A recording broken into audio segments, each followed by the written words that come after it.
السلام عليكم ورحمة الله وبركاته. كي دايرين؟ لاباس عليكم؟ كنتمنىوكم تكونوا بخير وعلى خير. واليوم جيت نصور معكم واحد الفيديو ديال البطاطا. بديتو طيبت كل شيء وعاود فكرت بلا خصني نصورو. كما كتشوفوا ها هي القامه ديالها طابت، الفلفله والبصله وشويه الثومه العطريه، كل هذاك الشيء اللي كنديرو هنا، والكفته يعني شحرتها مزيان وحطيتها. هذا الفرماج الابيض الموزاريلا، ها هو الفرماج الاحمر كتشوفوا. هذه بطاطا اللي حيدتها من هاد البطاطا اللي خويتها، ملي خويتها حيدت منها هذه، وانا نشد هذه دوزتها في المقله وقلت حتى هي غنديرها معاهم ان شاء الله يا ربي. ايوا تابعوني وغتشوفوا كيفاش غندير ليها. راه المهم راه باينه ومعروفه العماره. بسم الله. ندير واحد شويه هنا لداخل باش نعاود ندير عليه شويه العماره ثاني باش كتجي زوينه من الداخل بحال هاك.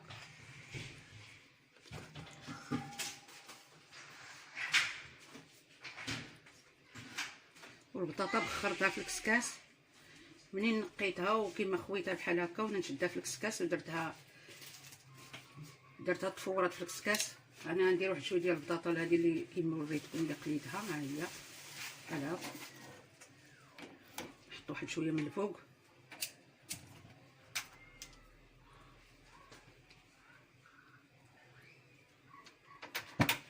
ندير واحد شويه ديال الفرماج الابيض، ها هو بحال هاك باش يبان لكم مزيان.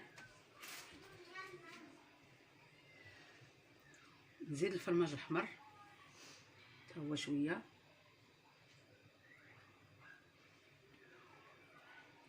نعاود نتزن معكم الثانيه.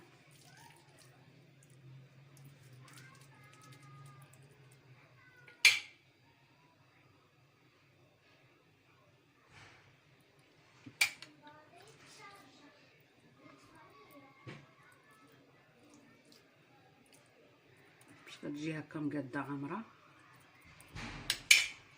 نزيد هذيك البطاطا اللي كيما قلت لكم، ها هي اللي قليتها.